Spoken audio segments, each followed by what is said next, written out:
Hey, Zo, go stupid on this shit. What's the word? We back yet again. Yet again, we got a new face. So, I don't introduce my guest. So, let them know. And there's some history involved, too. So, go ahead. Barter Hendrix, feel me? But if you know me, then you know me. But yeah, Barter Hendrix. All right, yeah, for sure. Yeah. Let them know the timeline, bro, because we go back from, snowman tees to all type of shit, bro. We went back, like super Miss back. Carolina class. If Yeah, you let's really explain. know. Let's explain that picture of Newark, like around that time, so people don't be thinking I'll be bullshitting. You gotta think like at that time in particular, it's fucking. What was the cartoons? You got Fox Kids. Yeah, Cartoon we had Network. so much shit. And mind you, we in the hood, so we only had a selective amount of channels. Right, and right. we got these channels though. We had them channels. Mm-hmm. So niggas ain't really worried about shit. And then you got your cousins coming over. You going to your cousin's crib. So it's like a lot of shit going on. I want to say for us in particular, because there's a certain name I want to like, but we can't really mention him. But he was in our class, and you already Yeah. Mm-hmm. Shit was different after second grade and third grade for us, because niggas started to venture to other shit. Mm-hmm. There's certain blocks over here that kind of like went from block parties to that block party can't be over. Yeah, for sure. So it was fun as hell, but it did hit like. Yeah, it was like in a blink of an eye, dead ass, because like I think we was partying one time, and then next thing you know, it's like we in full survival mode. Like, you know what I mean? That shit just hit us was crazy. Crazy, like I remember. That's what I'm saying. That's why you just like brought on that. That's crazy because it was second grade where like everything was good. Mm-hmm. Third grade, it was kind of like it's cool. It's rocky. It's rocky. Niggas fighting in school. Yeah, but that wasn't nothing because it was like, all right, we fighting in school. That's normal boy shit. But like niggas couldn't just take jokes back then though. Word. That's all it was. But remember, I'm cool with him, so I could mention guys. Yeah, for sure. Remember how like niggas was used to like hop on his ass every day? Yeah. But, like, you gotta get that nigga his props because you feel me? He had to fight for his life for sure. Bro was always into something. That's what I'm saying. Like niggas like him, you feel me? Like I paid attention. Like how he'd go through like life, because I went to middle school with him. Mm-hmm. After, like he kind of like learned. He's smart now, like of course, but after shit like that, it's another thing I can't even mention. That's kind of why I'm stuttering. His life wasn't the same. He didn't learn the same lessons. Like he went from like a whole another like. If you want to go from, I say at least for me, from Lincoln and Velsburg, it's not many of us left, bro. And I can say we didn't all fall to the streets. We just fell to our experiences, bro. Like just what we was like exposed to and shit. Like a lot of us come from different fucking neighborhoods. A lot of us. And a lot of blocks grew up different. Until later. Yeah, and it was that until later. That shit hit me. I think fucked me up. I ain't go to Velsburg with y'all either. Exactly. And then, you know what the crazy part was? The first day of Velsburg, that's when we lost Latricia and shit. And that's what took all that shit out. Like the first day, like we had to hear about that fire and shit. Like, you know what's that crazy? shit was fucking crazy, bro. And I'm like, damn, that's the vibes. And I would say 8th grade, once everybody was about to enter high school, I think that's when everybody was like, all right, I'm gonna pick these streets, because we always had like little school gangs, and it was a badge. That's what it was. Yeah, it was a badge. It was a badge because niggas couldn't go. All right, for instance, niggas couldn't go on Smith Street and turn around the shit that they was doing in school. You feel me? But we'd try to go on Smith Street. Like, yeah, we this. They like, fuck out of here, y'all. Yeah, right. But it was the badge. It's just the environment. But I want to say when niggas change, and I kind of do wish certain people was here right here to like, actually talk about it. And Cuz changed. That's what I'm saying. Cuz changed mad early. I remember changing like around. He could kind of vouch, like 6th, 7th grade. Because where I was at, in particular, I wasn't from there. Remember, I was from Nook. I'm in Irvington. Yeah, right. So like, I remember like that little battle. It was weird, and gangs started getting involved like that. It was fast. It was not being able to calculate how shit was going on around me. Cause I remember like the homie started dying. I don't know if you remember when Mark died. Rest in peace to Mark. Rest in peace, Mark. That was the first time that we went to school. We had to go to school the next day after bro died. So it was just like, all right, we got that was, and he was older than us, but he died in front of our school. He went to that school, so like we had to kind of like swallow that. All right, whatever. That's what I'm saying. We've been going through like that death shit around us. We just was never paying attention to it. And we was young as hell, so it was just like we'll cry, we'll be like, damn, and then it's just like keep it pushing. We ain't know how to handle grief for real. Like we mind you, I ain't see this nigga in more than 10 years, and it's still the same relationship. And it's crazy because whenever like we had peaks of seeing each other, it was so random. It was like random as fuck, and I'm like. Coming out of a store or some shit, and like you'll probably be in town or some shit. You know what's crazy? And I'll be like, what the fuck? I still see Chris. Yeah, you gonna always see Chris. Sure. Shout out Chabo, my guy. Motherfucking, but like, I stayed away from y'all. Yeah. Like, and I used to be mad as hell because I used to think about it. Like, he wanted them too. I used to stay away from. But it's like, when we talking about that change, when that shit changed and that shit took over, nigga, So it was like, niggas had to pick something. Yeah. So like, that's why I think some niggas went to ball. Some niggas went to rap. Some niggas went to fashion. I kind of do be seeing certain niggas with fashion. Right. And I respect the niggas that went to fashion because that's like really, that's hard. That's a hard ass avenue. Motherfucking. And then the rest of them kind of like, you said, fell to the experiences. So it's like, you kind of got to give your hand a round of applause. Yeah, for sure. I do music. Yeah, what led to that? You know, I was going to ask that, but you knew my father. That's a funny question because even the other day I was on Instagram, you was listening to the old ass Jay-Z song. What led to the music was 2005 with the nigga Jay-Z told niggas in the Black Album, I'm retiring. I cried. You cried when Jay-Z was. Word. Oh yeah, I ain't take that. I was a Wayne fan, so I was already. Not I was like, yeah, move out the way, Hov. I was like, move out the way, Hov. I wasn't. I ain't gonna cap to you. I ain't fuck with Wayne too much until like probably 07, because 07 is when he really heated up with Drought 3. Come on, you was a Wayne fan around Drought 3. It was before. Dedication 2. It happened before Dedication. Matter of fact, before Dedication 2. It was the suffix and the prefix. Okay, yeah. Because I started hearing them do over Jay-Z beats. I was like, oh, that's hard. I fuck with that. But like, Jay-Z, he still had that low ass, squeaky that voice and shit. Yeah, fucking with me, bro. Yeah, for sure. But you know what I used to like about it, and that's really where the bar the name come from and shit like that. For real. He the one that kind of actually gave me that fucking name. No funny shit, but like them two battling, is what made me do music like that kind of shit. Like that, that sparked the nigga to do music like that. I used to just rewrite every Jay-Z album that I could. I rewrote the Reasonable Doubt album. I remember rewriting that. I remember best body of work ever. Word. Swear to God. That and 4/4. Them kind of like. Oh my God, I hate you niggas, man. I'm sorry, bro. I'm not gonna lie to you. That I feel like that's Reasonable Doubts Part 2 a little bit. I feel like that's a grown version of Reasonable Doubts. I'm putting Blueprint right at the Reasonable. Hands down. You know hands why? Down. No. Blueprint, like whatever comes after the Blueprint, I don't care. Blueprint to me is Wayne's Dedications, so that's why I don't touch that. It's just like how Wayne, you know, I'm mad that Wayne kept going with Dedication. Like he kind of was supposed to stop after like 3 to me. Yeah, 3. I think 3 was it. I think 3 was the final, like definitely great ass Dedication. So when Jay-Z did the Blueprint 3, I was like, I ain't like that too much. You feel me? But I'm not gonna hold you, Magna Carta. Oh, so I got you. So you think because he continued that series? Yeah, it got commercial. It ruined the legacy of. It got commercial. It had no choice but to become commercial because it was becoming so broad. Like remember, niggas wasn't fucking with the Blueprint in the beginning. In the very beginning, niggas in the hood was, but not everybody. Bro, you know what's on the Blueprint, bro? No, you gotta remember what was Annie and all that was on volume 2, correct? Yeah. Your Hard Knock Life and shit? That's the one that everybody was fucking with for real. I think that sent, Hard Knock Life hit the streets heavy. That was the one. But that was the commercial one. Yo, nah, Blueprint had too much. Blueprint had girls, then Song Cry, and then a lot of that shit was coming out the same year Blueprint 2 came out. Remember the videos was coming out late.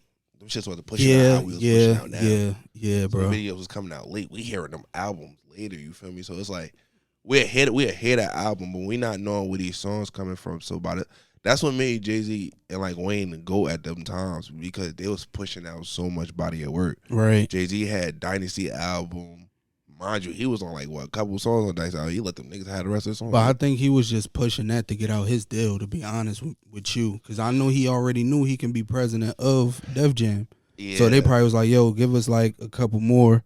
I ain't gonna hold you. I got a song called For Free, and I kind of like speak on that. That's funny as hell that you even said that. And I hate that. I hate that artists ruin their legacy like that. And that's why I always ask people like, what do you want your impact to be on the culture? Because I feel like Jeezy, I could say Jeezy too. A lot of the people, right? Like he was like, bro, I was just throwing out corny albums just to get out the deal.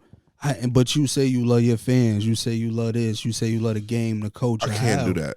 I just can't see how you just sit in studios for hours, bro, and listen to that corny shit. My process kind of different too, so I can't do that personally. You know what's funny? My corny songs, I hate them. My corny songs, I hate them. I got corny songs. Everybody got corny songs, motherfucker. I hate them. I got corny episodes for sure. Like my first season, that's a part of the process. That's the shitty. Art. That's the art. That's the part. Yeah, I get it. You gotta get that shit, because if you don't get that shit out your mental now, it's gonna be stuck there. That shit gonna keep popping up in little spurts, and it's gonna be fucking up like the shit that's supposed to be great. So and I think and a lot of people got it so easy, especially whoever know how like looking at podcasting, right, and want to like do this shit. It's so easy now, because now it's just like you know exactly how to set your shit up, what you need to do. It's like so easy. When I was doing it, it wasn't a lot of really podcasters. It was like vloggers. It was into this. That now you asking me how you get into how you get into podcasting? Where did bro? This start? Like it was pandemic time, and I felt like this shit was needed. Like this shit was needed because I feel like everybody was just sitting around talking about like the next disease, the next cause, and then it was just like the sex talk, and then it was just. Then that's when it was the downgrade, and then it was just like, oh, the one way of looking podcast. Like it was too much, and I'm like, yo, people just need to converse. Don't fucking debate all the time. I was just about to say talk, that. bro. Like it's just crazy talk. on Facebook right now. You know what I've been noticing? And I'm an asshole on Facebook. I'm gonna look directly at the camera because my Facebook been fucked up for the last year and a half because I've been a Facebook comedian for 2 years straight. Should never did that. Wow, I apologize. Bro. I don't really care. Fucking, it's a gender war on Facebook, and that should be bothering me. Yeah, I don't like that because it's sensitive as hell right now, and it's not even towards not being funny. From what I see, probably because my Facebook predominantly black people, but it's hella like just black people coming at each other. You know, genders, and it's like what the fuck. And I'll be looking like how females look at niggas, and now I'm seeing like how niggas looking at females. I don't like that shit. I don't like how neither it's one. Crazy, bro. It's the way I'm set up mentally. When you play a game of longevity, and it's genuine, you feel me? Your resources become genuine, and they can't break. Yeah, like, they won't break the mold of what you're trying to build. I learned that with my daughter. So that's some shit that I ain't gonna lie to you. Like, that was some shit like, all right, I gotta do this and I gotta do that. Like, that shit took time to even figure that out correctly. Like, I ain't gonna lie to you. So, when I see the gender war, like where I was even saying that, I be scared for my daughter. Yeah, man. That's what I be scared for. Like, her little ass growing up in this world. Got a little sister and shit. Like, she going on 17 this year. And I always see the insecurity at times when we talk. And she just be like, yo, the things I see on the Instagram and the bodies I see, I'm just like, yo, I pour into my upcoming generation. And this is why I go so hard for this. This is why I dedicate so much passion to this shit, because it's just like, yo, the world don't want you to see this, bro. Like, it's a lot of poison out here, and it's real. It's great. I don't got my pops. I'm living with my aunt. I'm living with my cousins. Niggas know my mother died already, so it's like, I'm disciplined. You out the game pretty much. Gang banging now. I'm not even thinking I'm full. I'm already there. Like, that's what I'm saying. When I left, me and Cuz was already on their way, on our way. He was already there. He was there. I remember being on Smith Street, and they're like, yo, y'all gotta get out of here. Nigga, we just came from back to school program. What you talking about? You just came home. So, like, yeah, it was different. Discipline didn't come until niggas started losing money. So I thank God for my family, bro, because it was at a time where they was like, yo, we know what you doing, bro. You Yeah. just gotta be smart about what you're doing. I always did. When I remember one time I'm doing some bullshit, but I remember I was over there by that way. Motherfucking, I'm in a car and shit, and I just so happened to see y'all literally on the porch. I'm like, I wonder how these niggas doing, but I was in some bullshit, and I couldn't even like stop, for me. Yeah. I see you, and I see you. Shout out, I'm gonna say, hey, always been a good nigga, Devontae. I see you, Devontae and Chris. I'm like, and bought Rock. I think that's his name. Yeah, my boy. Saying all y'all, and I remember chilling with y'all one day randomly, and I'm like, damn, them niggas always feel me. They always on some good time, bro. But y'all niggas out there, I'm like, these niggas do not like they on good time right now. I see Chris, and Chris, Chris always been him. Yeah. Feel me? Him and Rock they ball playing. I'm looking at you and bro, y'all. I'm like, oh nah, them niggas changing. Nah, we always had a brotherhood, man. That's one thing I kept. Like, if we was down from the sandbox, bro, like, even if we don't talk every day, I'm gonna make sure you straight. Facts. We always check in, Facts. whether it be. That was the type of spirit I was back then. Yeah, because I was out there. I could show you I could go out there, but I always try to be 2 steps ahead of shit. Like, I think that's you what always kept been me. that nigga. I get that to you, like, hands down, since we was kids. That's what I'm saying. You was one. I remember getting in trouble hella times. I don't know what Eric had. If you ever see his fat ass, I love you, bro. Eric, my guy. Weird, bro. Yeah. I'd never forget one time me, you and Eric on some bullshit in the hallway. We just doing dumb shit.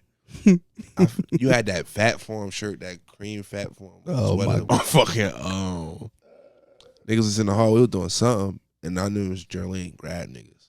She got both of us by a collar. You peeled away on something.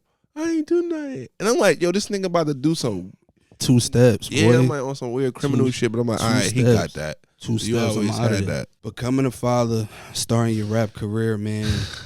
Seeing things. Shout out, Storm. Nah, for sure. Seeing how the social media fades and the era's changing. How are you looking at life right now, I'm bro? a fucking dinosaur. You heard? Oh, this nigga, man. I'm a dinosaur. You heard? Nah, you see, I had to look at the camera. I'm being honest, bro. My support team. Shout out to them.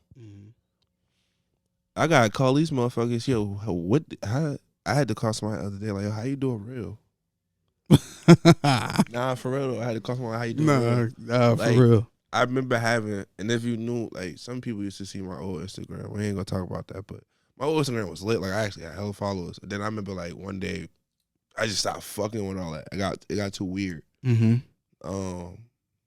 I was scared of doing that music shit in the beginning. Where I still kind of battle with it now. Facts. Like, I actually battle with, like, the anxiety. Like, I got hella music.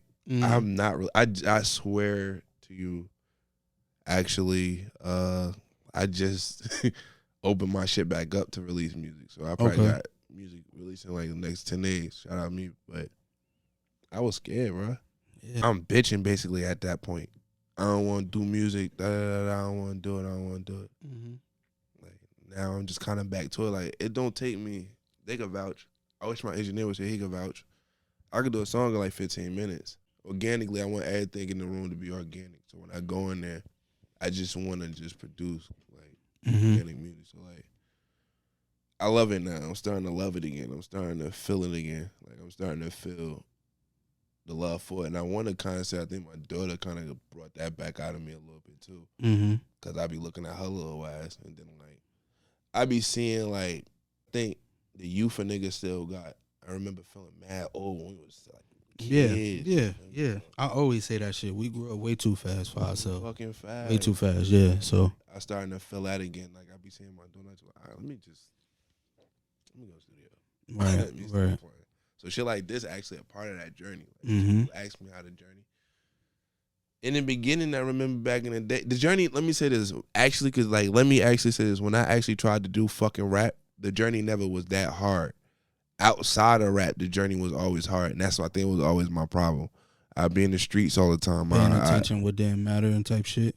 Yeah, but it mattered because fuck, like, it hurt to say this because I swear to God, if that nigga over there behind the camera and me would have took the situations that we had on the table, we'd still have my son G. And he's across the country, you feel me? He done got deported. We'll still have my boy Sonny. With my son Shaq, he's slow. We won't be not wondering where these people at, you feel me? So it's like, I think about that subconsciously, and I be like, I can't keep like repressing on the past and shit, but I Right. do let that shit, like, it molded me. What's next for you, bro? What's next for me as far as what, like, in general? Life, music, whatever. Here to watch my daughter graduation. Mm-hmm. That's first and foremost. Second, motherfucking this music shit. Just make sure I do that shit. I'm pushing forward towards the music. I don't want to stop doing nothing but that right now. Okay. Actually, I just kind of want to like live, breathe, die music right now. I think that's kind of what y'all about to get from me. Like, shout out to 27 Club, motherfucker. Sure. That's really what you getting from me now, cause it's what I've been screaming when Miss Carolina used to ask us what y'all wanted to be, and we used to say niggas want to be entrepreneurs. We was the first 2 niggas in class telling niggas we wanted to be entrepreneurs. That's real shit. No cap. And William, my No nephew, cap. get that nigga. No, what's next for me, man? I'm just chilling, bro. Just like really cherishing this platform, bro, because I'm seeing it grow, and I'm seeing like just new faces want to be a part of this shit, and it's like everybody been telling me from the start, like from episode 1, like, yo, you got something. Nah, But I think now it's just really dwelling now because like I'm seeing the growth. I be watching my old shit and I see where I'm at now, and I'm like, yo, we came far. No funny bro. shit. Like, I we was came at far. work, G. I was at work the other day. I put my AirPods in, and I actually just was like watching all you throughout work, cause I got long ass shifts. Yeah. So I was just like literally watching and shit. To the point I would get pissed off with my phone, cause like where I'm at, I'm in Hillsborough working out there, so like, you know, service crazy. Yeah, different. But I was watching all your shits, and I was just like, damn, like I know this nigga, and like you're not a different person when you get here, like you're still there. So like personally, it was like I was like, yeah, I'm happy and proud for happy. Appreciate for you, bro. Like, right. That's real shit. Appreciate you, my guy. And you know, you always got a motherfucking seat here. You know what I'm saying? A spot here. Nah, for sure. Like, you know what I mean? I just one, I appreciate you for seeing the vision. You know what I'm saying? First off, and supporting the way you do. It don't go unnoticed, bro. And yeah, I got the streets right now. Like, I really got the streets talking for real. And I think especially within New Jersey and Pennsylvania, is I'm definitely moving. I'm definitely moving. I got questions, like, because I'm heavy on promotion and shit. Mm-hmm. Like, nigga, I'm trying to get to a point where we later on in life, nigga, I'm on tour and you're at whatever station you at or whatever you're doing. Right. You feel me? I stop by. Come on now. You feel me? That's what I want. So I was like, come on. That's why when you said, man, that ain't shit for me. That's when I wake up in the morning. These are the things that I look at in the morning. Right. So I go to I'm telling you that to say I go to your page in the morning. Facts, bro. I appreciate that. Appreciate that. And to all the new listeners, to everybody he's bringing in, man, Spill of Gems is really a home just of conversation, bro. We do manifestations. I like spread positive affirmations on this guy, who all my guests, and we just humble over here, man. Trust me, like it's literally a home feeling here, like literally. So I appreciate you for coming. Number 7, South Orange Ave. You heard? Okay. Hendrix 27 Club. I definitely got that dropping November 7th. I November did that on 7th, purpose. South Orange Ave. For sure. A legendary area, man. You know. Make sure y'all tune in next time on Spill of Gems, for sure. Yes, sir. It's your boy Sizzle here from Spill of Gems Podcast. And make sure you tune in every Tuesday at 6 p.m. for a new episode, new gems, new guests, and new information. So be sure to tap in.